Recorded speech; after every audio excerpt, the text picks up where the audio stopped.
Magandang araw mga kababayan. Welcome sa aking vlog na dedicated para sa mga mahilig sa travel gamit ang motorsiklo tulad natin. Kung ikaw isang travel enthusiast o simpleng tao na gustong malaman ang mga gandang simbahan at lugar sa Pilipinas, nasa tamang lugar ka. Dito sa ating channel, maglalakbay tayo sa mga gandang lugar sa Pilipinas. Huwag kalimutang mag-subscribe at i-click ang notification bell para updated kayo sa mga bagong videos natin. Kaya't ihanda na ang iyong helmet, i-warm up na ang makina at samahan nyo akong tuklasin ang kalsada ng buhay at saya. Tara na mga ka-rider, simulan na natin ang ating biyahe. Sa episode na ito, bibisitahin natin ang The National Shrine and Parish of the Divine Mercy sa Marilao, Bulacan. Excited na akong ibahagi ito sa inyo. Kaya tara na at simulan na ang adventure.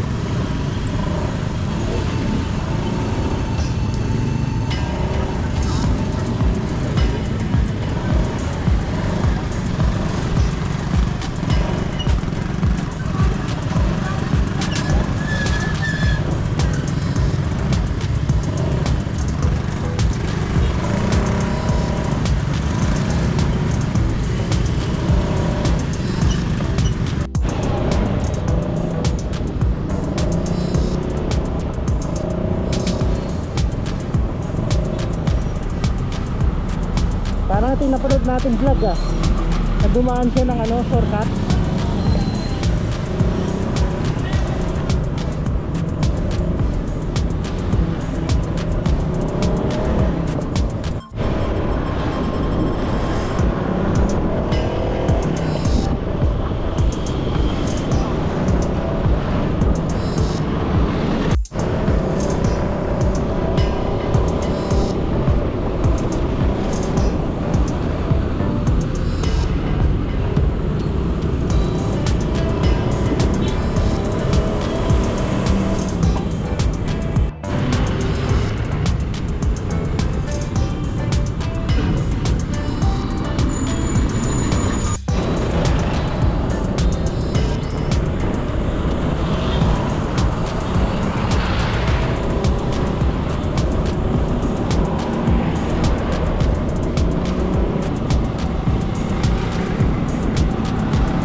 Nag-record?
Ayan.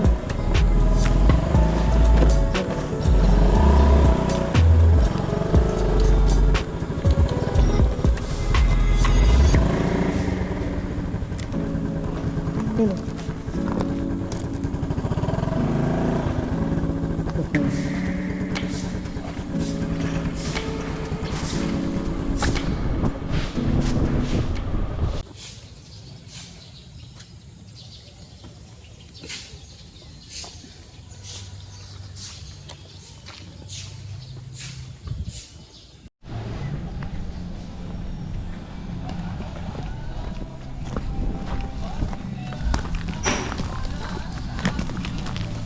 Dami pa palang ginagawa dito, no?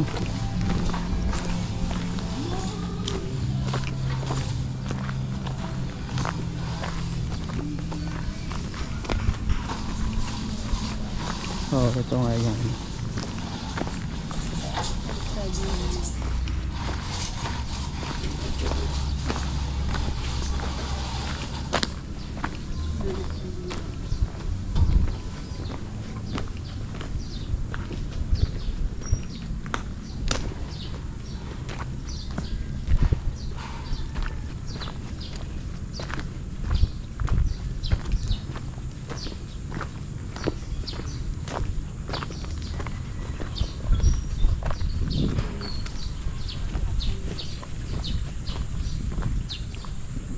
Gilid pala to. Pagilid, no? Sila Jeff, no? Yung ano.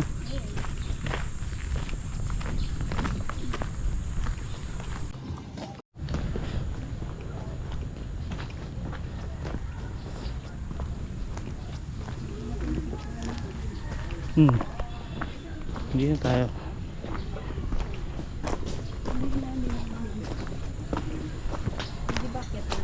Hindi ata.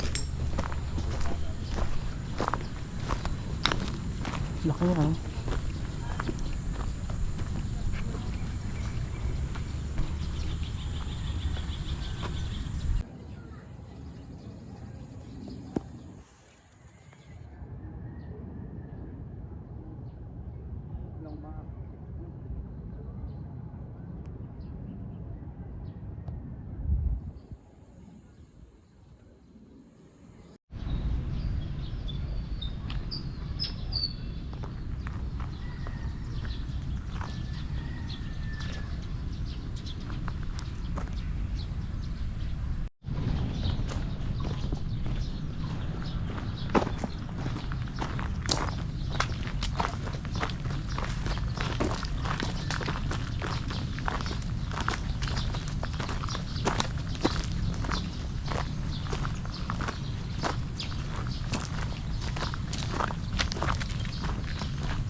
Malawak pala to, so pwedeng ano, parkingan. Oo. Saan tayo doon? Ito tayo sa court. Ito siya, oh. Pura.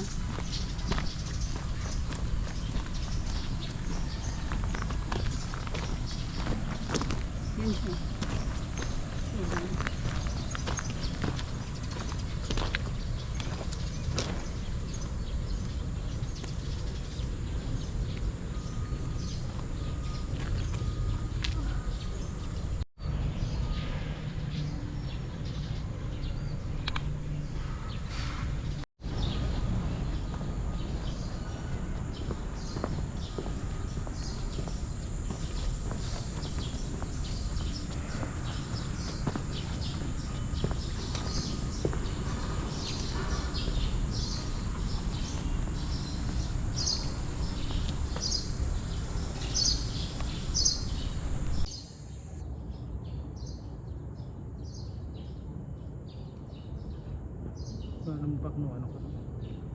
Ano? Main church.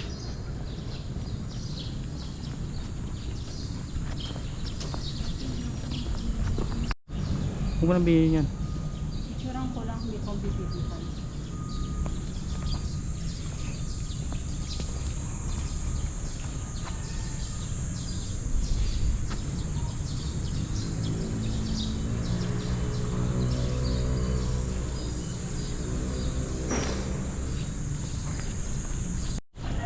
sabi ni Jeff na may ano.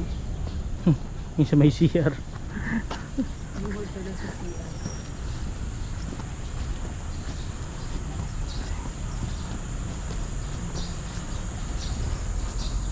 Ang Pambansang Dambana at Parokya ng Divine Mercy, Filipino, Pambansang Dambana at Parokya ng Banal na Awa, ay isang simbahang Romano-Katoliko na nakatuon sa Divine Mercy sa Marilao, Bulacan, Pilipinas. Itinaas ito sa katayuan ng National Shrine ni Arsobispo Orlando Quevedo ng Catholic Bishops' Conference of the Philippines. Ang unang misa ay ginanap sa lugar noong 2 ng Pebrero taong 1972, ang pista ng pagtatanghal. Ang Guadalupe Chapel sa basement ng simbahan ay may replika ng Tilmetli na naglalaman ng Our Lady of Guadalupe, malapit sa umaagos na tubig na kinokolekta ng maraming pilgrim habang itinuturing nila itong milagro. Sa likod ng simbahan ay isang kalbaryo na may kasing laki ng mga estatwa ng Stations of the Cross. Sa malapit ay ang Rosary Hill, ang grotto ng Our Lady of Lourdes kung saan maaaring manalangin ang mga tao para sa mabuting kalusugan, at ang grotto ng muling pagkabuhay.